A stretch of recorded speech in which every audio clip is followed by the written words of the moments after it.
Hey everyone, today is Wednesday, July 11th, 2012. This might be part one of a two-part blog because I got a lot to share with you guys. But okay, so here right now in between Bedford and Brownstown and Heltonville, Indiana. We're staying with some people we met earlier today. They gave us a ride up here, but we'll talk about that later. Anyway, last time we updated, we were staying behind a church. That was great, you know. We slept under the pavilion in a tent and got free from the bugs. It was awesome. And so from there, we met up with our contact, Tammy and Eric Averwater. It was such an awesome time to spend with them. Their daughter Abigail has a song that she was singing that's still stuck in our head.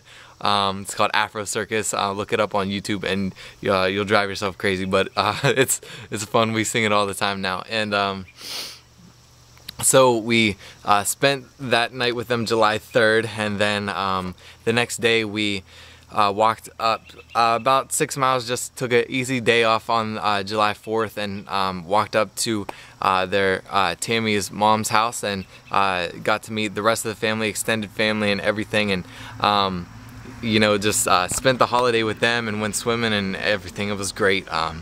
We helped them clean out a little bit, but mostly we were just relaxing on a day off, but enjoying the holiday, what have you. And went back to their house and, you know, lit off some fireworks.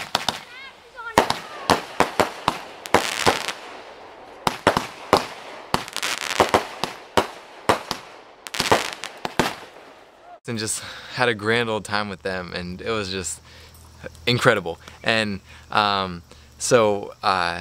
yeah, just thank you. That's you know, all I can say. And next day we walked from where we left off the day before and walked into downtown Cincinnati. Didn't make it too far. I got a little bit sick, but we got into the outskirts of downtown and got picked up from Tammy's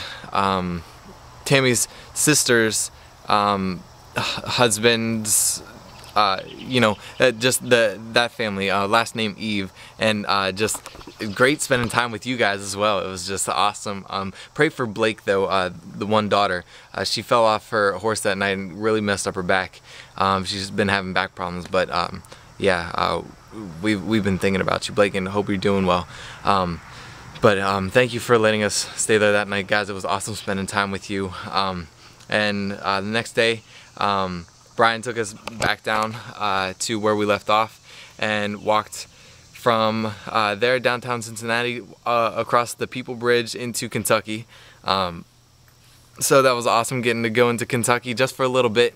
And we walked to a little park in Ludlow, Kentucky, I think it was called. And we started out early, got to a little park, and just, you know, started making some lunch. About a half hour later, all these mothers just show up out of nowhere, and they had like hot dogs and a grill and a snow cone machine and everything. They were like, yeah, every Friday we just we give out free hot dogs here in the park. And so they invited Carrie and I to eat some hot dogs, and that was awesome. We got to hang out there, but it was so hot that day that we just kind of just sat there for like 8 hours, just in the shade, and we decided to do some night walking. Our plan was, you know, our plan is never God's plan. Well, you know, our plan can always be overridden by God's plan. So what our plan was to walk from downtown Cincinnati to the Cincinnati airport, which is actually in northern Kentucky, and maybe crash there for a few hours, get some sleep before heading out the next morning to the Creation Museum in you know, a few miles west of the airport. And so this was awesome. We were walking to the airport, and it was late at night, maybe 10 o'clock at night. We stopped at a gas station, meet some people. Dave, specifically, we met some people there, but we were talking to them, you know, talking to Dave a lot, you know, talking to him about, you know, the Lord, and you know how long he's known the Lord, and you know, we're just having a general conversation, and you know, gave him our contact information, left it at that, and kept walking. Got to the airport, just right before the airport, and airport police stops and says, you know, what's up, you know, just trying to help us out, see if we were lost or whatever. But basically he was changing shifts, and he was like, yeah, I can tell you that if you try to stay in the airport, they're probably not going to let you. Ever since 9/11, I guess it's been an issue, that sort of thing. So he was like, there's a bus stop up there, you guys can go crash there for a little while, wait till the bus comes, and it can take you to a hotel if you want. So we're sitting in there, you know, really tired, not sure what we were gonna do, and one bus comes maybe an hour later. We just kind of let it go by, you know, we didn't want to move. So it's coming up on about 12:15. Cop pulls up. We're thinking, oh no, he's gonna, you know, tell us to leave. You know, I mean, we had resolved to maybe sleep in the bus, the little bus thing, and he's like, hey, someone's looking for you, a guy named Scott. And we're like, Scott? You know, we didn't meet a Scott today, or even yesterday, or anything. So yeah, he calls up. I guess he took his information, called him up, and turned out Scott was Dave's son. Dave called him up, and this was like 2 hours later. Dave called him up and was like, hey, go try and find these guys on a wild goose chase, and I'm putting them up in a hotel for the night. And so God just provided a way for a place for us to sleep out of nowhere. It was awesome. God's just been doing it everywhere. So that was awesome.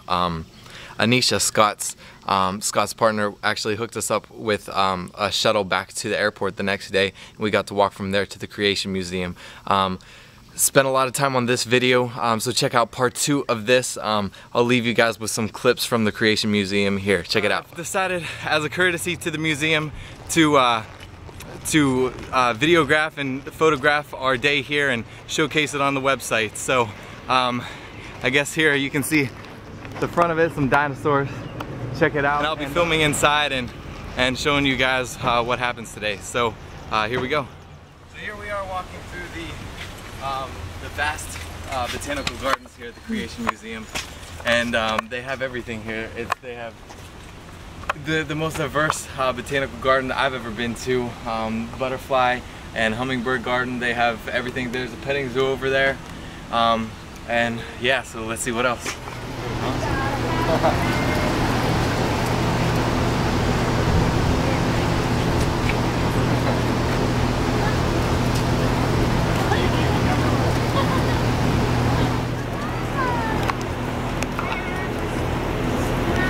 Second, huh? They even have camel rides here.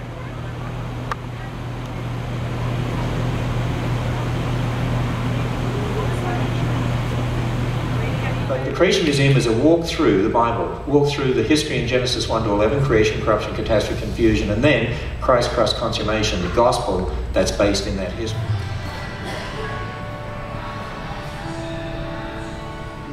Here we are in the Garden of Eden. The Lord God brought every beast of food.